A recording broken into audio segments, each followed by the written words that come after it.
श्री सच्चिदानंद सद्गुरु साईनाथ महाराज की जय। सद्गुरु भरद्वाज महाराज की जय। गुरुदेव दत्त। सद्गुरु श्री साईनाथ యొక్క సాన్నిధ్యంలో ఆచార్య కిలా భరద్వాజ మాస్టర్ గారి యొక్క ఆశీస్సులతో ఈరోజు సాయినాథ ప్రబోధామృతంలోని అంశాలని మన పరిణితి మేరకు వివరించుకోవడానికి ప్రయత్నిస్తున్నాం. ఎందుకు పరిణితి అంటే ఒక అమృతమైన లాంటి బోధని గ్రహించడానికి ఎంతో జ్ఞాన పరిధి కావాలి. లేకుంటే మామూలుగా పాములకు అటువంటి బోధ ఒక మాటగా అనిపిస్తుంది, వినిపిస్తుంది. జ్ఞానంతో నింపబడిన పరిణితి గల వ్యక్తికి ఆ మాటలో ఒక అద్భుతమైన సత్యం గోచరింపబడుతుంది. ఆ సత్యాన్ని తెలుసుకోవాలంటే మొట్టమొదట తెలుసుకోవాలనే జిజ్ఞాస ఉండాలి. ఏదైనా సరే జీవితంలో ఎందుకు, ఏమిటి, ఎలా అనేది నిరంతరం తర్కించుకుంటూ ఉండాలి. అలా తర్కించుకుంటూ జీవనం సాగిస్తేనే అది సజీవం. అలా కాకుండా ఈ మూడు లేకుండా మామూలుగా బతకడం అనేది నిర్జీవం. బాహ్యంగా జీవం ఉన్నట్టు కనిపిస్తున్నప్పటికీ ఆంతరికంగా జీవం లేని వ్యక్తిగానే వాడి జీవితం గడుపుతూ ఉంటాడు. అంటే మరబొమ్మలాగా. అలా కాకూడదు జీవితం అనేది చెప్పడానికి మహాత్ములంతా కూడా వాళ్ళ యొక్క అవతరణలో ఉన్న ఆంతర్యము, రహస్యం కూడా అది మనం గ్రహించడానికి భరద్వాజ మహర్షి గారు మనకి ఈ కాలంలో సాయినాథ యొక్క తత్వంలో, ఆయన యొక్క సాంప్రదాయ విధానంలో ఆయన మనకు బోధించినది ఏమిటి. మనం యాదృచ్ఛికంగా లేక యాంత్రికంగా రామరాజ్యం అనే పదం వాడుతూ ఉంటాం. రామరాజ్యం కావాలి, రామరాజ్యం అవ్వాలి, రామరాజ్యం స్థాపింపబడాలని. ఇక్కడ రామరాజ్యము అంటే ఒక పరిధి, అంటే ఒక విస్తీర్ణం వరకైనా రామరాజ్యం అనుకుంటాం. రామరాజ్యం, రాజ్యం అంటే కొంత విస్తీర్ణం, ఏదో పొడవు, కొంత వెడల్పు, కొంత విశాలత్వము. రాజ్యం అంటే మనకు అదే గుర్తొస్తుంది. అసలు రాజ్యం అంటే ఒక పరిధిలో ఉన్న విస్తీర్ణం అనుకుంటున్నాం. మనం ఎక్కడ ఉంటే ఆ పరిధి కూడా ఒక విస్తీర్ణం కాదా? అది ఒక ఊరు కావచ్చు, ఒక పట్టణం కావచ్చు, ఒక చిన్న పల్లె కావచ్చు, మన ఇల్లు కావచ్చు. మన ఇల్లు ఒక పరిధి, కాస్త విస్తీర్ణం. మన ఇల్లు పరిధిలో అది రాజ్యం అని భావించగలిగామనుకోండి, రామరాజ్యం మన ఇల్లే రామరాజ్యం అవుతుంది. ఇక్కడ రామరాజ్యం అంటేనే ఏదో పెద్దగా మనకి సంబంధించిన లేని మాట అనిపించుకుంటున్నాం మనం.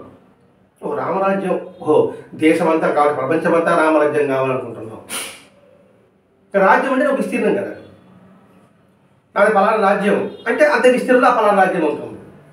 ఇప్పుడు ఆంధ్రప్రదేశ్ అంటే కొంత విస్తీర్ణం, అలాగే తమిళనాడు అదో కొంత విస్తీర్ణం, మన భారతదేశం కొంత విస్తీర్ణం. ఇప్పుడు భారతదేశము రాజ్యమే, మహారాష్ట్ర రాజ్యమే, అలాగే ఉత్తరప్రదేశ్ రాజ్యమే, మన ఆంధ్రప్రదేశ్ రాజ్యమే. ఆ ఆంధ్రప్రదేశ్లో ఒక పట్టణము రాజ్యమే, ఒక గ్రామము రాజ్యమే, ఒక పల్లె రాజ్యమే. ఇట్లా భావించగల విధానం చెప్పడమే సాయినాథుల విధానం. ఇక్కడ రామరాజ్యం అంటే రామ అంటే ధర్మం. ధర్మముతో నీవు మమేకమై మన ఆలోచనలు, మన భావాలు, మన జీవన విధానం కట్టుబడి ఉంటే అది రామరాజ్యం. అందుకే ఇక్కడ రామ అంటే రాముడు వచ్చి పరిపాలిస్తాడు, రాముడు వచ్చిన ఉన్నప్పుడు రాజ్యము అని కాదు. రామో విగ్రహాన్ ధర్మ, రాముడు అంటే ధర్మము. కాబట్టి మన ఇల్లే ఒక విస్తీర్ణంలో అదొక రాజ్యం అనుకుంటే దాన్ని రామరాజ్యంగా చేసుకోవడానికి మార్గం ఏమిటి? అసలు రామరాజ్యం అంటే వివరించుకుంటున్నాం ఇక్కడ. మరి రామరాజ్యం అవ్వాలన్నా మన ఇల్లు, మన కుటుంబం, ఇంతవరకు మాట్లాడుతున్నాం. ఎందుకంటే ఇంక రాష్ట్రము, దేశము, ప్రపంచము అంత పరిధిలో మన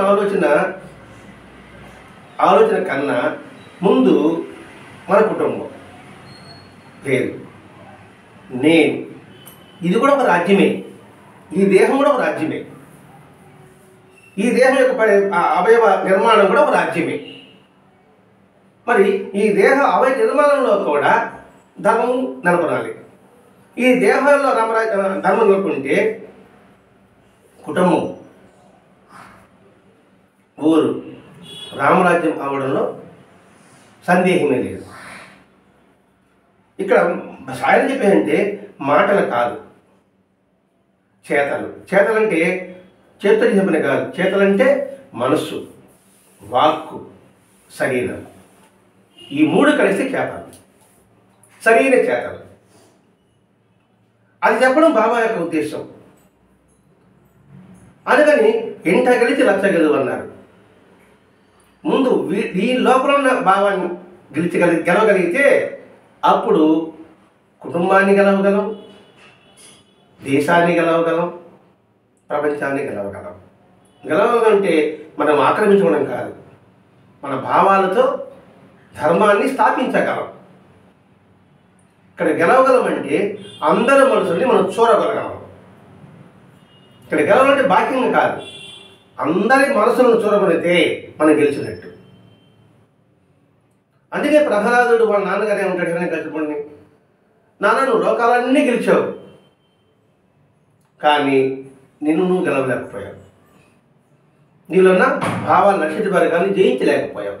నువ్వు దానికి దాసోహం అయిపోయావు, బానిస అయిపోయావు. మరి దీనికి మనం ఏం చేయాలి అంటే మన జీవితం అంతా యజ్ఞమయంగా చేసుకోగలగాలి. యజ్ఞం అంటేనే మనకి ఏమొస్తుంది? 4 రాళ్ళు పేర్చుకోవడం, దాంట్లో మంట వేసుకోవడం, దాంట్లో నెయ్యి కట్లు వేయడం, అదే యజ్ఞం కావాలనుకుంటున్నాం. అందుకే కూలంకుషంగా మనకు భగవద్గీత కృష్ణుడు చెప్పిన విధానాన్ని మనం జాగ్రత్తగా గమనించాలి. యజ్ఞము శారీరక యజ్ఞము, మానసిక యజ్ఞము, వాక్యజ్ఞము. యజ్ఞం అంటే ఏంటి? ఒక వెలుగులో సమిధలు వేయడం, ఆ వెలుగే ఒక జ్ఞానం. అలాగే ఈ శారీరక మానసిక వాక్యజ్ఞానంతో నీ జీవితం అంతా కూడా ఆ మయం చేసుకో. ఆ మయంగా చేసుకుంటే అదే మన కర్తవ్యము. ఎందుకంటే మనం చేసే పనిలో ధర్మం, మనం మాట్లాడే మాటలో ధర్మం, మన భావాల్లో ధర్మం. ఈ 3 అంటే రామరాజ్యం. అది నెలకొల్పడం కోసంగా సాయినాథుడు నిరంతరము శ్రమించకుండా ఉన్నాడా? అది శారీరకంగా కావచ్చు, మానసికంగా కావచ్చు, మాట ద్వారా కావచ్చు. ఇక్కడే శ్రీలేని కూర్చొని ఉన్నాడు. ఎక్కడో ఎవరికి ఇబ్బంది అయితే అని పిలిచి కాపాడుతున్నాడు. మరి మనసుతో ఉన్న, మాటతో ఉన్న, శరీరంతో ఉన్న, మనసుతో. అలాగే ఈ మనసుతో కూడా ఎదుటి వారికి ఇబ్బంది కలిగినప్పుడు వాడు శత్రువైనా కావచ్చు కాక, ఇక్కడి నుంచే వాడి శత్రువు అయితే వాడికి సద్బుద్ధి ప్రసాదించు అని ఒక పుల్ల అగ్నిలో వేశామనుకోండి, అది యజ్ఞం కాదా? సద్బుద్ధి ప్రసాదించంతే. లేదా ఆపదలో ఉన్నవారు వారికి శ్రేయస్సు చేకూర్చు, ఎక్కడ ఉంటే అక్కడ. అంటే ఇందులో ధర్మం ఇమడబడి ఉందా లేదా అని పరిశీలించుకోమంటున్నాడు. అందుకే సాయినాథుడు నిరంతరము కూడా తన శరీరాన్ని ఎప్పుడు విశ్రమింపచేయని కూడా ఉన్నాడు ఆయన. లేకపోతే పాడుపడిన ప్రదేశంలో నేల చదును చేసి విత్తనాలు నాటి మొక్కలు చేయాల్సిన అవసరం ఆయనకి అవసరం ఏంటి? అది బాహ్యంగా చూస్తే ఆయన ఏదైనా విత్తనాలు తెచ్చాడు, తోట మొలిపించాడు అనుకుంటున్నాం. ఆంతరంగా పరిశీలించాలి. జ్ఞానం ఏం చేస్తాడు? ఓహో, మనసు అనే నేరని బాగా లోతుగా తవ్వి తన సారవంతం చేసి భక్తి అనే విత్తనాలు నాటాడు. ఆ భక్తిలో నాటి తన యొక్క అనుగ్రహం అనే నీళ్లను దాన్ని తడిపాడు. తద్వారా ఆ పుష్పించడం వల్ల సమాజానికి విద్యోధకు ఎంతో ఉపయోగపడుతుంది అని దాని అర్థము అని జ్ఞాని ఆలోచిస్తాడు. ఇక్కడ ఆలోచన విధానం సరి చేసుకోవాల్సిన అవసరం మనకు ఉంది. అందుకు వరదండ మహర్షి గారు మనకు సత్సంగం ఒకటి నిర్దేశించారు. ప్రతి ఒక్క వాక్యంలో కూడా క్షుణ్ణంగా పరిశీలించండి. అలా పని చేయకుండా సోమరిగా ఉంటే షిరిడీకి వెళ్ళి కూడా బాబా ఏం చేశాడు? షిరిడీకి వెళ్ళాడు, బాధాగానే కొట్టుకుంటూ కూర్చున్నాడు, మసీదులోకి అడుగు పెట్టడం లేదు. అంటే సాటి జీవుల శ్రేయస్సు కోసం నువ్వు నిరంతరం శ్రమించు అంటే సాటి జీవులు అంటే నువ్వు బాధాగానే కొట్టకుండా నువ్వు ఎక్కడుంటే అక్కడిపోయి చెప్పుకున్నావు, మానసిక యజ్ఞం చేయొచ్చు, లేదా సద్గ్రంథాలు చదవచ్చు, సద్గోషి చేసుకోవచ్చు. బాబా నిరంతరం నిద్ర లేచిన మొదలు తిరిగి విశ్రమించేంత వరకు మన దృష్టిలో విశ్రమిస్తున్నాడు. ఆయనకి విశ్రాంతి అంటే ఉండదు. భగవంతుడికి విశ్రాంతి అనేది ఉండదు. ఆయన కన్ను మూస్తే ఈ లోకమే ఉండదు. బాహ్యంగా ఆ నిద్రపోతున్నట్టుగా మనకు అనిపిస్తుంది. మరి ఆ నిద్రపోతే మరి ఎక్కడో ఉన్న వాళ్ళ సంగతులు మన ఉదయాన్నే ఎలా చెప్పగలుగుతున్నాడు? అదే పాలపాడే గురుగారు చూడండి, నిద్రపోనేవాడు శ్రేష్ఠుడు, నిద్రపోయేవాడు గురువుతో సమానం అని అంటారు. మరి మరి పాలపాడు కళ్ళలో నాకు మాస్టర్ గారు ఇలా కనబడ్డారు, ఎలా చెప్పగలిగారు అంటే నిద్రపోతే కళ రావాలి, అంతే కదా. మన నిద్ర వెళ్ళకపోతాడు మహాత్ముడు. అంటే ఈ అన్ని కూడా మనం పరిశీలించుకుంటానండి. అంటే అలా కనబడ్డాడంటే నిద్రలో మెలకువలోనే ఉన్నాడు ఇప్పుడు నిరంతరం కూడా. ఎవరు? పాలపాడే గురువు గారు. ఆ విధంగా ఎక్కడా కూడా ఈ శరీరాన్ని సమాజ శ్రేయస్సు కోసం శ్రమింపచేయి, కానీ సోమరిగా మాత్రం ఉండకూడదు. ఈ శరీరాన్ని శ్రమింపచేయి, ఈ శరీరం సాటి జీవుల కోసం ఉపయోగపడగలగాలి. పొద్దునే చదివే బాధ నాకు ఇప్పుడు కరెక్ట్ సమాధానం వచ్చింది. అంటే ఏంటి? శారీరక కష్టం నీ కర్మకారణం. అది ఎవరి కోసం, ఎందుకోసం చేస్తున్నావు అని ఆలోచించింది అనుకోండి, అందులో ఆనందం ఉంటుంది. తద్వారా అందుకే సాయినాథుడు లోకాభిరామంతో జనసంపర్కంతో ఉన్నప్పుడు మసీదులోకి లోపలికి రానిలే. అతిగా నిద్రపోతే కబర్తే హెచ్చరిక చేశాడు. అంటే మసీదులో లోపలికి రానియకుండా బయట నుంచి పంపించేశాడు. ఏది? సాయినాథుడు. అప్పుడు మనం ఏం చేసుకోవాలి? బాబా మనని అలా తిప్పి పంపించేలాగా ప్రవర్తించాలనా, లేదా ప్రవర్తిస్తున్నామా, లేదు బాబా మెచ్చేలా ప్రవర్తిస్తున్నామా? ఈ రెండు కూడా ధర్మచక్రంలో ఇవ్వబడి ఉంటుంది. పట్టు చెప్పుకున్నాం, రామరాజ్యం అంటే విస్తీర్ణం, మనం ఎక్కడ ఉంటే అదే విస్తీర్ణము. ఈ దేహం కూడా ఒక రాజ్యము, అనేక అవయవాలతో కూడా రాజ్యము. కాబట్టి ఈ రాజ్యంలో ధర్మాన్ని నింపుకోగలగాలి. ఇది నిగ్రహం కలిగి ఉండాలి. అశుద్ధి వర్గాల గురించి నిరంతరం జాగరూకతో మెలిగి ఉండాలి. అందుకే బాబా వాడలో దొంగలు ఉన్నారు జాగ్రత్త అంటాడు. వాడ అంటే శరీరమే ఒక రాజ్యం అనుకున్నాం. మరి దొంగలు ఉన్నారంటే రాజ్యంలో దొంగలు ఉంటే రాజు ఏం చేస్తాడు? వాళ్ళని పట్టుకుని శిక్షించి పాల్గొలుతాడు, దేశ బహిష్కరణ చేస్తాడు. మరి మన ఈ రాజ్యంలో ఉన్న కూడా దొంగలు ఉన్నారు, వాళ్ళని మనం దేశ బహిష్కరణ చేయాలి, శిక్షించాలి.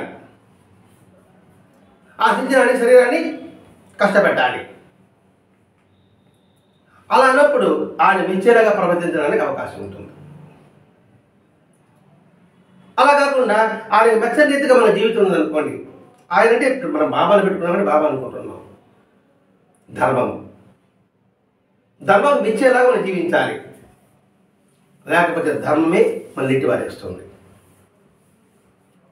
దానికి మన శరీరం నిరంతరం నియంత్రణ ఉండాలి. మొట్టమొదటి నియంత్రణ శ్వాస మీద ఉండాలి. ఎందుకంటే శ్వాసే మన ఆయువు. జాగ్రత్త గమనించబడదు, శ్వాసే మన ఆయువు. శ్వాస ఆగిపోతే ఈ శరీరంలో చలనం ఉండదు. కాబట్టి నిరంతరము ఆ శ్వాస ప్రక్రియ ఎలా ఉండాలి? ప్రశాంతంగా ఉంటే శ్వాస ప్రక్రియ సమానంగా ఉంటుంది. ఎప్పుడైతే ప్రశాంతి కోల్పోతామో, అశాంతి ప్రవేశిస్తుందో ఉచ్ఛ్వాస నిశ్వాసంలో కాస్త తేడా కనబడుతుంది. అంటే ఎక్కువ కోపంతో, ఎక్కువ దేశంతో, ఎక్కువ అసూయతో మన భావన ఉందనుకోండి, మన శ్వాస ప్రక్రియ ఎలా ఉందో ఆలోచించండి. అలాగే ప్రశాంతంగా సంతృప్తికరంగా ఉన్నాం అనుకోండి, మన శ్వాస ప్రక్రియ ఎలా ఉంటుంది చూడండి. ఎందుకంటే భగవంతుడు శ్వాస ప్రక్రియ, ఉదాహరణకి 100 శ్వాస ప్రక్రియలతో జీవిస్తే 100 సంవత్సరాలు జీవిస్తారు. రోజుకు ఒక శ్వాస ప్రక్రియ అనుకున్నాం అనుకోండి, రోజుకు ఒకసారి పీల్చి వదలడం, అంటే ఉదాహరణ చెప్పుకుంటున్నాం. అలా కాకుండా ఆ ఒకటిని 3గా ఖర్చు పెట్టామనుకోండి, ఈరోజు 1 ఖర్చు పెట్టాలి, 2 ఎక్కువ ఖర్చు పెట్టాలనుకోండి, అంటే ఏమిటి? ఈ 100లో 2 మనం ఖర్చు పెట్టేశాము ముందుగానే. అందుకే మనం వాయువు తక్కువ క్షీణించాడు, నువ్వు ముందు ఖర్చు పెట్టేశాడు కదా. అందుకని ఆశా వ్యామోహాలకి లోను కాకుండా, దుఃఖానికి భయానికి దూరంగా ఉంటూ, అసూయ ద్వేషాలని ఆమృతంలో తరిమి కొడుతూ ఉన్నప్పుడు ఈ శ్వాస ప్రక్రియ ప్రశాంతంగా ఉంటుంది. అలా శ్వాస ప్రక్రియ చూడండి, మామూలుగా చూడండి, కొంచెం ద్వేషంతో ఉన్నప్పుడు నిట్టూర్చడం, ఆవలించడం జరుగుతుంటూ ఉండదా? అంటే అది సహజమైన భాగం అనుకుంటుంది. ఎప్పుడైతే ఈ శ్వాస ప్రక్రియ కాస్త తేడా వచ్చినప్పుడు మన మనసే ఏందబ్బా విసుగ్గా అనిపిస్తుంది. అలా అనిపించినప్పుడు ఓహో ఎక్కడో తేడా కనబడుతుంది. అది బాగా పని మీద మనం మనసు పడింది అనుకోండి, ఒక లక్ష్యం పడుకోండి, ఇంక వేరే ఆలోచనే ఉండదు మనకి. అంటే నిరంతరం ఆ పని మీదే ఉంటుంది. ఏది ఒక పని అనుకుంటే ఆ లక్ష్యం మీదే ఉన్నప్పుడు ఎంత త్వరగా చేస్తున్నప్పటికీ కూడా విసుగు అనిపించదు. ఆ పని మీద నుంచి మనసు కాస్త మరలింది అనుకోండి, పని చేస్తున్నాము, కాస్త మరలింది అనుకోండి, వెంటనే అది మందగిస్తుంది. ఎట్లా గమనించాలంటే, మనం నడుస్తూ పోతున్నాం, వర్షానికి పోతున్నాం, మాకు ఎందుకు కలుసుకోవాలని గబగబా పోతుంటాం, ఫాస్ట్గా ఉంటాం. ఆ ఫాస్ట్గా పోయినప్పుడు వెంటనే బస్సు వచ్చి ఉంటుందా రాదా, ఆ బస్సు ఎక్కాడా లేదా అనేది ఆలోచన వస్తుంది అనుకోండి, నరకం తగ్గుతుంది. గమనిస్తే అర్థమవుతుంది. అంటే ఎంత ఫాస్ట్గా పోతున్నామో ఆ ఫాస్ట్నెస్, ఆ వేగం అనేది కొంచెం తగ్గుతుంది. ఎందుకంటే ఇతర ఆలోచన వచ్చేసింది కాబట్టి. ఇతర ఆలోచన వచ్చినప్పుడు నరకం మందగించినట్లే మన జీవితంలో కూడా మన లక్ష్యం ఏదో ఆ లక్ష్యంలో నిరంతరం ఉన్నప్పుడు మనం మన వేగం అంటే త్వరితగతిన ఆ లక్ష్యాన్ని చేరుకోగలము. మరి ఇతర ఆలోచన రాకుండా ఉండాలంటే మనం ఏం చేయాలి? ఇతరుల ఆలోచన రాకుండా ఎలా ఉంటుంది? దానికి బాబా ఒకే మార్గం చెప్పాడు, భగవంతుడి యజమాని అని నిరంతరం గుర్తుపెట్టుకో. ఇదే ఒకే ఆలోచన. సర్వానికి కర్త కర్మ క్రియ భగవంతుడే అనే భావాన్ని నిలుపుకో, ఇంక వేరే ఆలోచనే రాదు. గమనించాలి మనం ఇక్కడ, అన్నిటికీ ఆయనే కర్త, ఇంకెందుకు ఆలోచన? కర్మ ఆయనే. మరి కర్త కర్మ క్రియ 3 అయినప్పుడు ఇంకెంత ఆలోచన ఉంది అంటే సర్వస్వ శరణాగతి ఎప్పుడైతే సంపూర్ణంగా మనం ఆచరిస్తామో ఇంక ఇతర ఆలోచనలే ఉండవు. ఎప్పుడైతే ఆలోచన లేకుంటే ఒకే లక్ష్యం మీద, ఏది ఒకే మాట. ఇప్పుడు రాముడు ఒకే మాట ఒకే బాణం అంటారే, అదే ధర్మం. ఆ ఒకే మాటతో ఒకే చేస్తూ ఉన్నప్పుడు ఏమవుతుందంటే మన జీవితం ఆనందమయంగా ఉంటుంది. అంటే ఏంటి? నిరంతరము ధర్మ పరంపరలో జరుగుతూ ఉంటుంది. ధర్మం ఎప్పుడైతే జరుగుతూ ఉంటుందో, వీడిలో ధర్మం ఎప్పుడైతే ఉంటుందో ఈ ధర్మం ఆదర్శంగా ఉంటుంది. ఇప్పుడు రాముడి యొక్క ధర్మం ఆదర్శం కాబట్టే కదా త్రేతాయుగం ఎప్పుడో అయిపోయింది, ద్వాపరయుగం అయిపోయింది, మరి కలియుగంలో కూడా రాముని తలుచుకుంటున్నాం అంటే ఇక్కడ రాముడిగా తలుచుకోవడం, రాముని యొక్క ధర్మాన్ని తలుచుకుంటున్నాం. ఆ ధర్మం ఆ విధంగా జీర్ణించిపోయింది కాబట్టి ఆ ధర్మం మనకి తెలియకుండానే చిన్న కష్టం వచ్చినా అయ్యో రామ అంటున్నాం, రామ శబ్దాన్ని మనం పలుకుతున్నాం. కానీ ఇక్కడ మనం గుర్తించాల్సిందంటే వేరే ఆలోచన పెడితే నడక మందగించినట్లే నిరంతరము మన ఆలోచనని సరిదిద్దుకుంటూ ఉండగలగాలి. సరిదిద్దుకుంటామంటే మన ఆలోచన ధర్మం వైపు మొక్కుతూ ఉండాలి. కాస్త అధర్మం వస్తున్నప్పుడు కాస్త మళ్ళించాలి.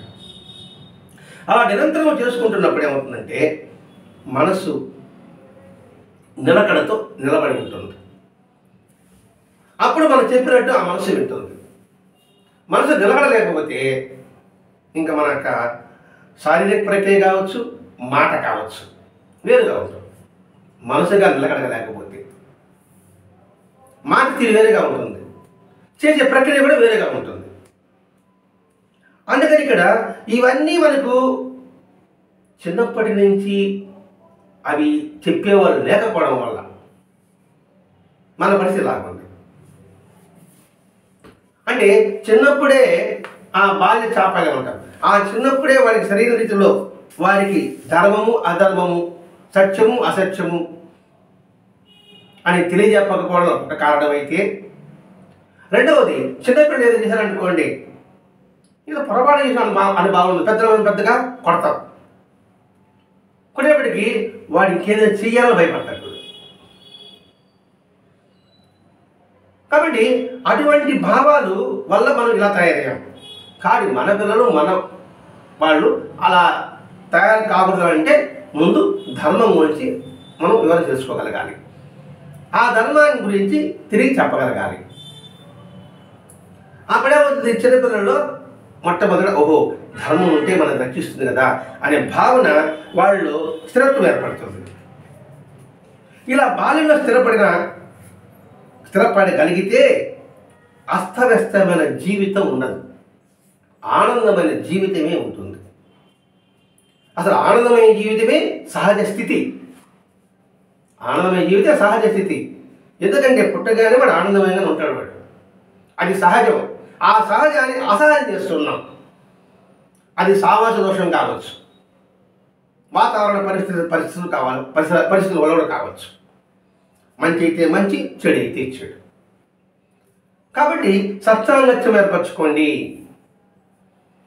సాధువులతో సేవ చేయండి, ముముక్షుత్వం కలిగి ఉండండి, అంటే అన్వేషకుడిగా ఉండగలగండి, సద్గ్రంథ పఠనం చేయండి, సత్సంగం చేయండి. ఇవన్నీ ఎందుకు చెప్పారు? వీటి ద్వారానే నీ మనసు నియంత్రణ ఏర్పడుతుంది. అందుకే పూర్వకాల సూర్య నమస్కారం చెప్పేవారు. అంటే ప్రతి ఒక్కరూ కూడా ఈ సంధ్యావం ఎవరు చేయరు కాబట్టి అలా సూర్య నమస్కారాలు చేస్తే అన్న వాళ్ళకి కాస్త సద్బుద్ధి వస్తుందేమని అప్పటి భావన. అంటే ఇవన్నీ ఎందుకు చెప్పుకుంటున్నాము? ఈ శరీరమైన రాజ్యంలో ధర్మాన్ని నెలకొల్పడం కోసం అండి. ఇక్కడ రామరాజ్యం అంటే ఏదో ఒక పెద్ద విస్తీర్ణమైన ప్రదేశం అనే భావన మనకు ఉంటుంది. ఆ భావనకు రాస్తున్నాం. ఎందుకంటే ఇంట గెలిచి రచ్చ గెలిచి అని పెద్దలు చెప్పారు. ముందు ఇక్కడ ధర్మాన్ని నెలకొల్పు, ధర్మాన్ని స్థాపించు. ఆ ధర్మమే పరిసరాలంతా కూడా ఆ ధర్మమే ప్రసారం అవుతుంది.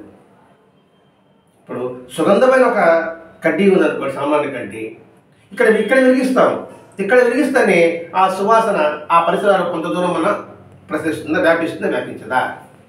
కొంతమేరకే.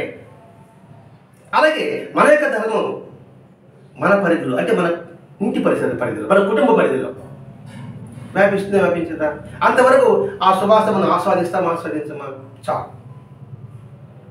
ఇంకొంచెం పెరిగింది అనుకోండి, ఆ సువాసన పక్క వీళ్ళకి వెళ్తుంది, అలాగే దుర్వాసన వెళుతుంది. ఇక మనం ఏం చేసుకుంటున్నాం? సువాసన వెదజల్లు. అది సమాజ శ్రేయస్సు కోసం కృషి చేయడం అంటే అది. అబ్బా భలే ఉందండి సువాసన వాళ్ళ ఇంట్లో నుంచి.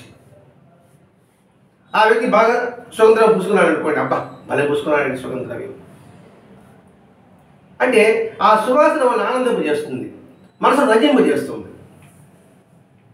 అట్లాగే మన జీవితం కూడా ఇతరుల జీవితాలు ఆనందమయం చేసే విధంగా మన ప్రవర్తన నువ్వు నడుచుకోగలగాలి. ఇలా నిరంతరం చేసుకుంటే అవుతుంది. అలా చేయకపోతే జీవన్ మరణం, అలా చేసుకుంటే జీవన్ ముక్తి. అదే అర్జునుడికి కృష్ణుడు బోధిస్తాడు.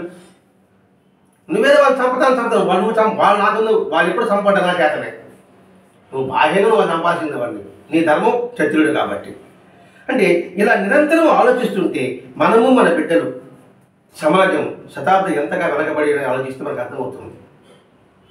ఈ కలియుగంలో ఇప్పుడు సాయితత్వాన్ని మనం చేసుకుంటే మనము మన బిడ్డలు సమాజం కూడా ఆ ధర్మ పరిరక్షణలో, ఏ ధర్మ, ఆ రామ విగ్రహ ధర్మ పరిరక్షణలో మనం హాయిగా ఆనందమయంగా ఉండగలము.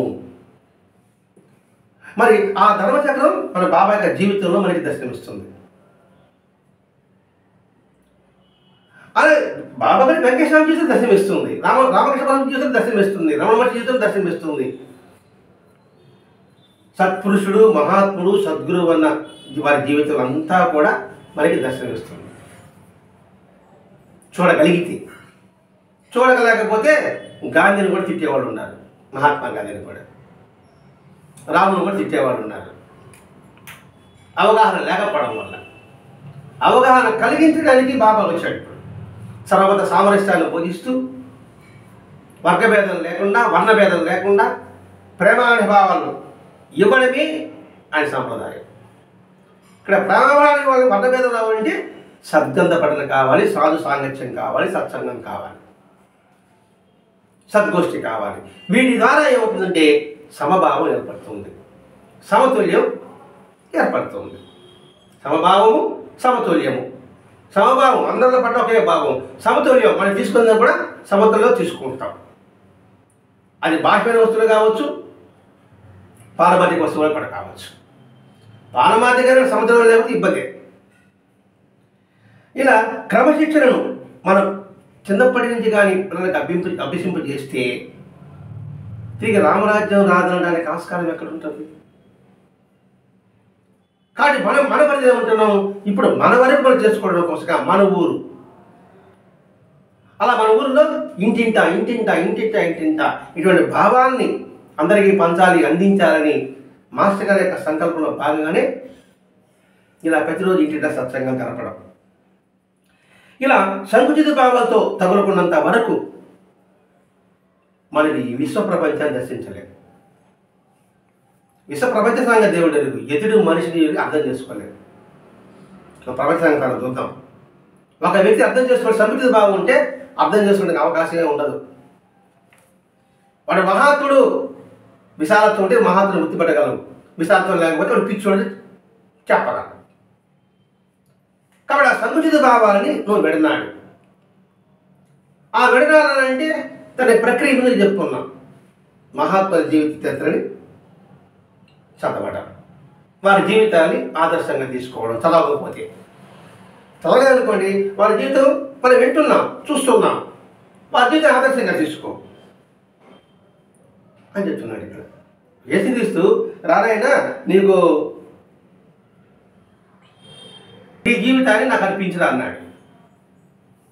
అన్నప్పుడు మా వాడు ఒక చనిపోయాడండి, వాడిని కాస్త ఖననం చేసి వస్తాను అని అంటాడు. ఇది లౌకిక జీవితంలో పురాణం వల్ల. ఆవిడ అన్నాడు, చనిపోయిన వాడిని చచ్చేవాడు ఖననం చేస్తాడులే, నువ్వు చేశారన్నాడు. చనిపోయిన వాడిని చచ్చేవాడు ఖననం చేస్తాడు. మా నాన్న నేను ఖననం చేస్తున్నా అంటే నేను చచ్చేవాడే కదా, నేనే ఖననం చేస్తున్నా, నువ్వెందుకు అక్కడికి పోవడం? ఆ చావులో నుంచి నువ్వు బయటరా అంటే వాస్తవం కదా. అంటే ఈ శరీరం శాశ్వతం కాదు, ఈ జీవితం శాశ్వతం కాదు అని గుర్తించుకో అని యేసుక్రీస్తు చెప్పారు.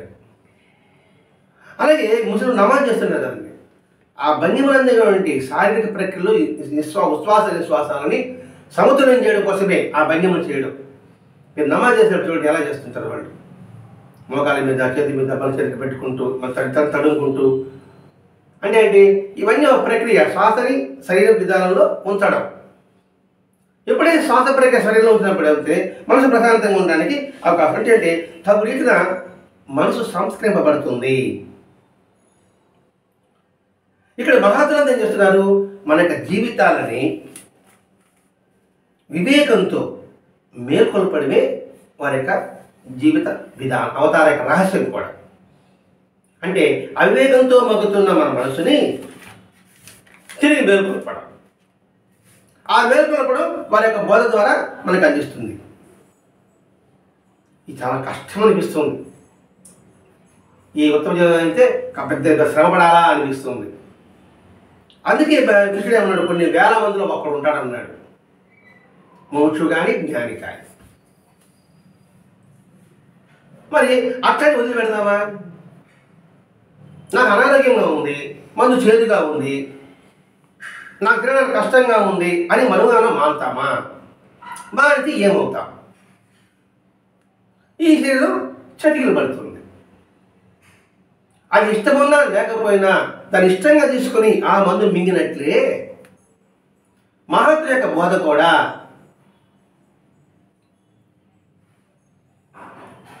అభ్యాసపూర్వకంగా మనం గ్రహించడానికి ప్రయత్నం చేయవలే. అలా చేస్తే ఇక్కడ ధర్మం నిలబడుతుంది మన హృదయంలో. అలా అలా నిరంతరం చేయబట్టే మానవుడు మహనీయుడు కాగలిగారు. వాడు ఇప్పుడు వీళ్ళందరూ కూడా మానవులే. పాలపాడవులు కావచ్చు, ఆనందమయ్య కావచ్చు, అక్కడ కూడా మరి మానవుడిగా వచ్చారు, బాబా మానవుడిగా వచ్చారు, రాముడు మానవుడిగా వచ్చాడు, కృష్ణుడు మానవుడిగా వచ్చారు. మరి వాళ్ళ ఏ విధంగా అలా అయ్యారు, మహాత్ములుగా రూపుదిద్దుకున్నారు అని ఆలోచించాం. వాళ్ళు కాబట్టి కాగలిగారండి, అది మన వల్ల కాదండి అని మనకు మనమే కించపరుచుకోవడం అనుకుందామా? లేకపోతే సాకు వెతుకున్నట్టుగా అనుకుందామా? అడిగి మనం ఏ పని చేసినా భగవత్ అర్పణ బుద్ధితో చేయగలిగితే అది గొప్ప యజ్ఞం. అందుకే భరద్వాజ మహర్షి ఉదయ ప్రార్థనలో నేను చేయు కార్యములన్నీ నీ సేవలకు కాక, ఆ ఒక్క వాటి బుద్ధి పెట్టుకున్నా చాలు. నేను చేసే సేవలని నీ సేవలకు కాక, నేను చేసే తలంపులని నేను తలంచడకు కాక, నేను దర్శించే రూపములన్నీ నీ రూపముగా బోధించు కాక, నేను అనుభవించే అనుభవాలన్నీ నీ ప్రసాదం గుర్తించడం కాక. ఇది ఎరుక, ఇది భగవత్ అర్పణ బుద్ధి. ఎవరైతే భగవత్ అర్పణ బుద్ధిస్తాడో వాడు సజీవుడు. ఆ భగవత్ బుద్ధి లేకుండా తనగా తీసుకుంటాడో వాడు నిర్జీవుడు, దొంగ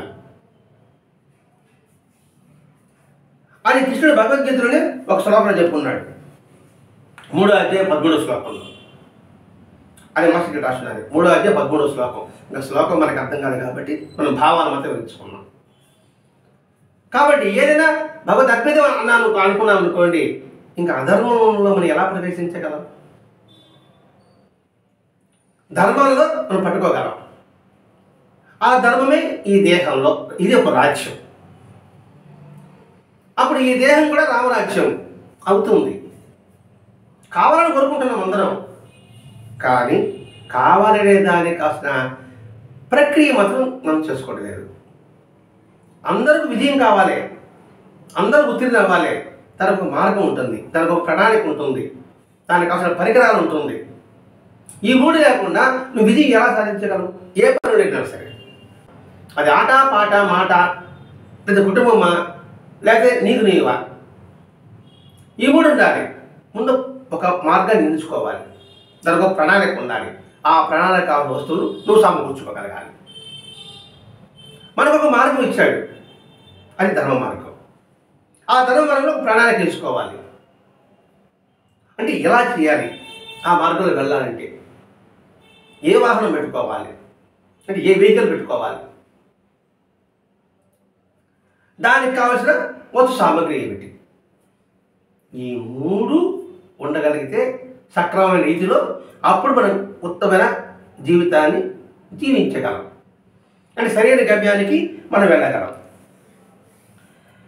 అలా కాకుండా ధర్మాన్ని ఎరిగి ధర్మం చేయకుండా ఉండడం చాలా అధమానికి అధముడు. ధర్మం తెలిసి ధర్మం చేయకుండా ఉండడం అధముడు కన్నా అధముడు. ఆయన ధర్మాన్ని ఎరిగి సాటి వారికి ధర్మాన్ని ఎరిగించి నందు మనం ప్రేరణ కలిగించాలి. నేను ధర్మం తెలుసుకుంటే ధర్మం గురించి ఎదుటి వారికి ప్రేరణ కలిగించేది చెప్పగలను. ధర్మం తెలుసు చెప్పడం కాదు, ధర్మాన్ని ఎరిగి అన్నాడు ఇక్కడ. ఎరిగంటే ఏంటి? అవగాహన కలిగి. తెలియడం వేరు, తెలుసుకొనడం వేరు. అందుకని తెలుసుకొని అంటే సంపూర్ణంగా గ్రహించి ధర్మాన్ని ఎరిగించి వారికి ఆ ధర్మం పట్ల ప్రేరణ కలిగించాలి. ఒక మాట చెప్పాలంటే ఆచార్యుడు తను ఆచరిస్తూ ఇతరుని ఆచరింప చేయగలిగిన వాడు ఆచార్యుడు. తను ఆచరిస్తే ఆచార్యుడు కాదు, ఇతరులకు తన జీవిత ఆదర్శ ప్రేరణ కావాలి. అది భరద్వాజ మహర్షి గారు. అందుకని ఆయన పొందాడు. ఆయన మనం ప్రేరణ కలిగించకపోతే మనకి సత్సంగం ఎక్కడ ఉంది? అసలు ఈ సమాజ సేవలు ఎక్కడ ఉంటాయి? ఆ భావన మనలో రాదు. ఏదో గుడ్డది చెలబడినట్టుగా లేదా తెగిలి గాలిపడినలాగా మన జీవితం సాగి ఉంటుంది. ఇప్పుడు అలా చేశాడు కాబట్టి మనం ఏం చేయాలి? ఆయన చెప్పిన జీవిత విధానాన్ని మనం అభ్యసించాలి, అభ్యసింప చేయగలగాలి. తను చేస్తూ ఇతరుల చేత చేయించాలి. తను చేయకుండా ఇతరులను చేయించడం అది ధర్మం అనిపించుకోవాలి. కలపత్రం పనికిరాదు. ఇలా చేయను కాదు, తను చేయాలి, ఇతరులు చేయించగలగాలి. అందుకే శ్రేష్ఠుడు ఏది ఆచరిస్తారో దాన్ని చూసి ఇతరులు ఆచరిస్తారని కృష్ణబాబు చెప్పినట్టుగా ముందు తను చేయాలి. అందుకే యేసుక్రీస్తు ఏమంటాడు? నాయకుడు అంటే ఎవడు? సేవకుడే నాయకుడు. సేవకుడు కానివాడు నాయకుడు కాలేడు. అర్థమని మాట. సేవకుడు కానివాడు నాయకుడు కాలేడు, అంతే. ఆ విధానం మనకి. అందుకే బాబా చూడండి, తనే స్వయంగా వండేవాడు, తనే స్వయంగా అందరికి పెట్టేవాడు. కరపత్రం బాబా ఎక్కడ చేశాడా? ఎక్కడ చేయలేదు. రమణ మహర్షి గారు, రమణ మహర్షి చూడాలండి పోతే ఎక్కడ ఆశ్రమం కాలం కూర్చోలే, ఆడు కూర్చుని మంటకాడ కూర్చుంటా ఉన్నాడు ఆయన. ఆయన రమణ మహర్షి స్వామి అంటాము. స్వామి అంటే ఏమంటే పక్కన దగ్గర కూర్చొని ఆర్భాటంగా ఉండాలి. అదే ఇక్కడ విషయం. అది ధర్మం అంటే. అదే నీ మొట్టమొదటి ఈ దేహం అనే ఈ రాజ్యాన్ని, ధర్మాన్ని నువ్వు దాన్ని స్థాపించు. అలా ధర్మాన్ని ఎరిగిన వాడు సాటి వారికి ధర్మాన్ని ఎరిగించి వారి నందు నువ్వు ప్రేరణ కలిగించాలి. అంటే నిద్రపోతున్న మస్తిష్కంలో ఉన్న ఆ జీవులని నువ్వు మేల్కొల్పాలి.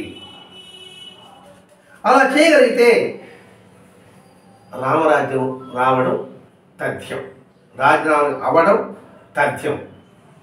కావాలనుకోవడం ఓకే, కానీ కావాలనుకున్నప్పుడు అది అవ్వడానికి నువ్వు కృషి చేయాలి.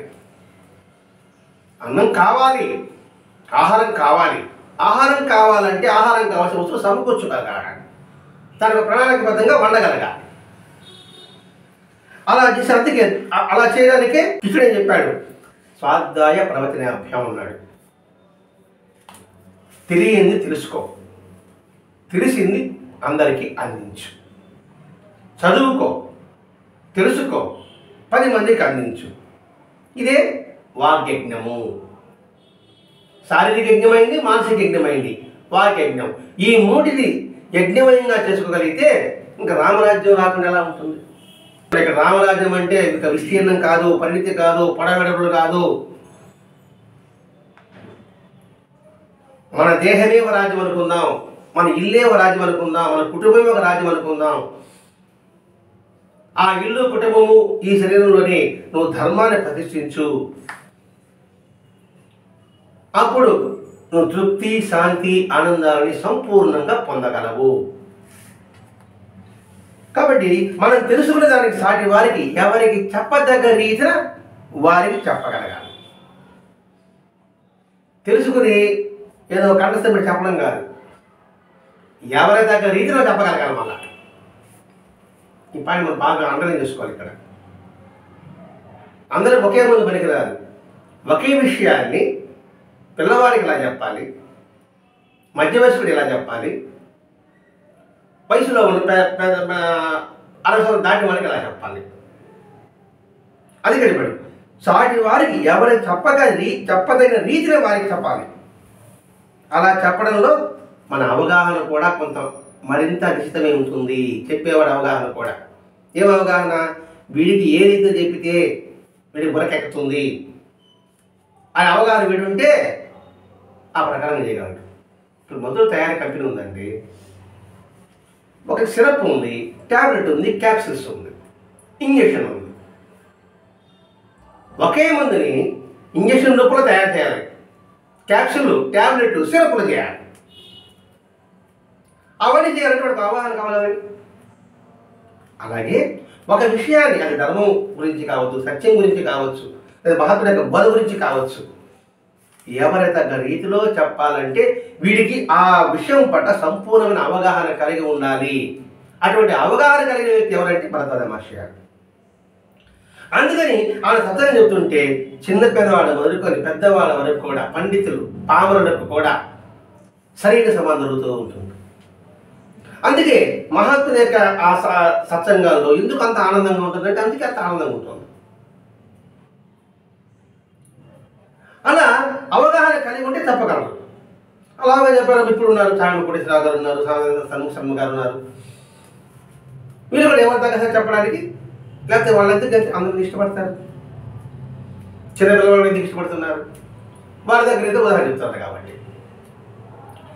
అలా నిరంతరము చేయకుండా ఉండేవాడు ఏది, అలా చేయకుండా ఉంటే తెలుసుకోవాలని జిజ్ఞాస, తెలుసుకున్న దానికి 10 మందికి అందించడం.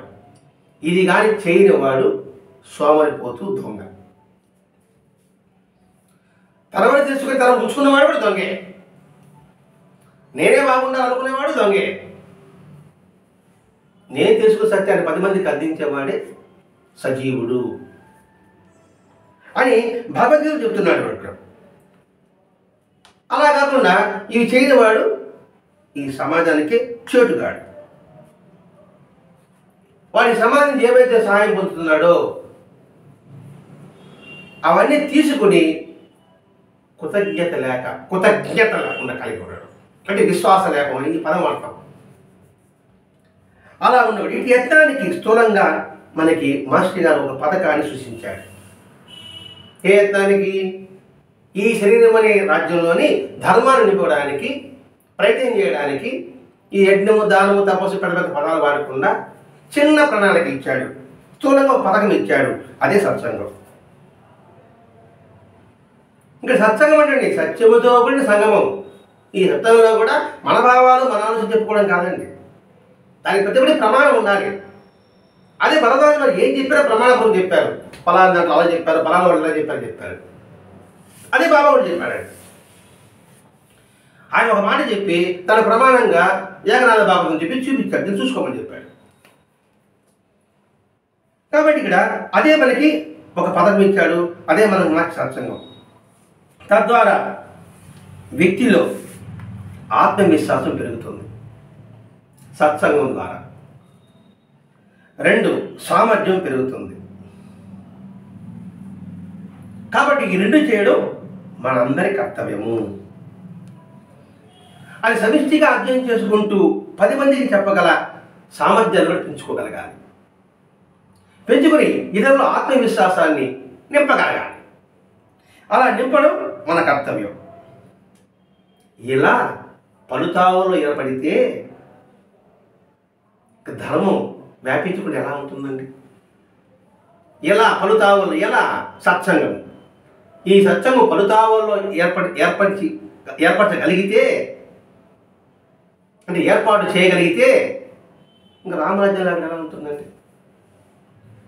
అప్పుడు మనం ఏ సత్కార్యం తలపెట్టినా, ఎక్కడెక్కడైతే ధర్మ ప్రచారం జరిగిందో అందరూ కూడా ఇది మంది అనే భావంతో ఆ సత్కార్యాన్ని, ఆ సత్సంకల్పాన్ని నెరవేరుస్తారు. మనం ఎత్తుకోసే పని ఉండదు.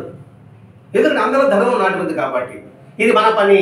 ఈ పని వల్ల సమాజానికి విధంగా ఎంతో కొంత శ్రేయస్సు కలుగుతుంది అనే భావన వాళ్ళలో నిండి ఉండడం వల్ల చేయగలరు.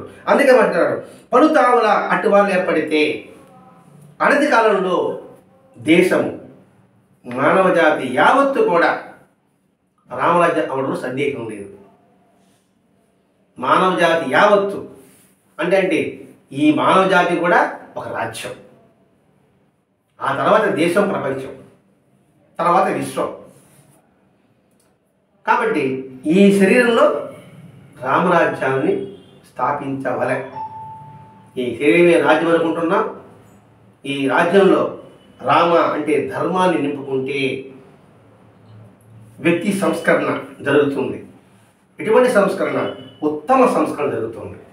ఎప్పుడైతే ఉత్తమ సంస్కరణ జరుగుతుందో వీళ్ళు ఉత్తమమైన భావాలు, ఉత్తమమైన ఆలోచనలు, ఉత్తమమైన పనులు, ఉత్తమమైన మాటలు. ఎప్పుడైతే అన్ని ఉత్తమం ఉన్నప్పుడు ఎదుటివాడికి కూడా కొంతకాలానికైనా ఉత్తమ గుణం అలవర్చుకోవాలనే ఆలోచన వస్తుంది.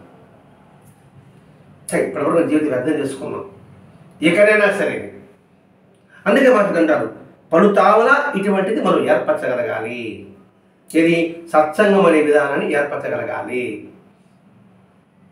అది చేయగలిగితే తప్పకుండా కూడా కొంతకాలానికి రామరాజ్యం రావడం ఖాయం. రామరాజ్యం అంటే ఇప్పుడు ముందు చెప్పుకున్నాండి, పెద్ద విస్తీర్ణం కాదు, పొడవెడపులు కాదు, మనం ఉన్న ప్రదేశమే రామరాజ్యం. ఇప్పుడు మనం సూళ్ళూరుపేటలో సమ్మేళనం చేస్తున్నాం.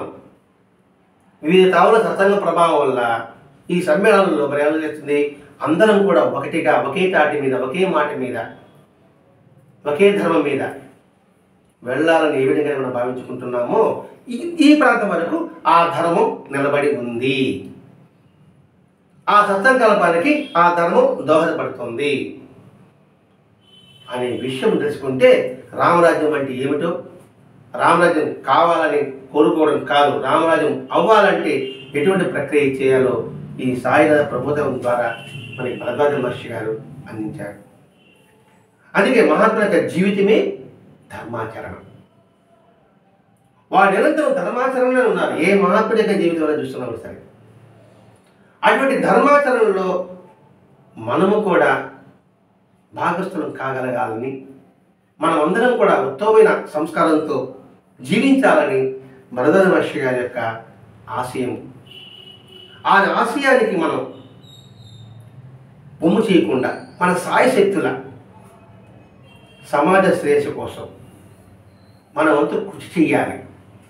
చేస్తామా చేయమా అనేది వారి వారి భావాలు, వారి వారి సంస్కారాన్ని బట్టి ఉంటుంది. అంటే తెలియజెప్పిన భరద్వాజ మహర్షి గారి యొక్క ఆశయాన్ని మనందరం నెరవేర్చాలని, ఆయన మనకి నెరవేర్చడానికి శక్తిని ఇస్తాడని ప్రార్థిస్తూ స్వస్తి.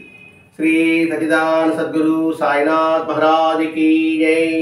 सद्गुरु भरद्वाज महाराज की जय. गुरुदेव दत्त.